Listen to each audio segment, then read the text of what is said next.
Hello hi friends, అమృతం లాంటి ఈ రోటి పచ్చడిని ఎప్పుడైనా ట్రై చేశారా? అయితే ఈసారి తప్పకుండా మామిడికాయలతో ట్రై చేయండి. ముందుగా ఒక కప్పు చిక్కటి పెరుగును ఒక బౌల్లో వేసేసుకొని బాగా చిలుకొని పక్కన పెట్టుకోవాలి.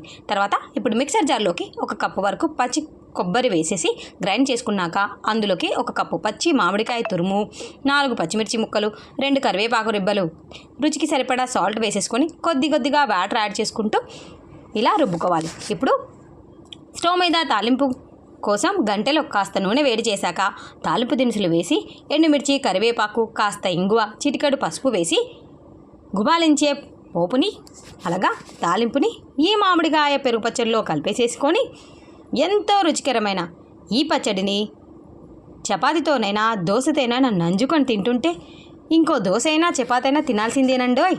ఇక ఈ రెసిపీ కనుక మీకు నచ్చితే తప్పకుండా ట్రై చేయండి. అలాగే లైక్ బటన్ క్లిక్ చేసేసి subscribe to my channel and thanks for watching. ఈ రెసిపీని మీరు తప్పకుండా ట్రై చేసి కామెంట్ బాక్స్లో మీకు ఎలా కుదిరిందో పోస్ట్ చేయడం మర్చిపోకండి.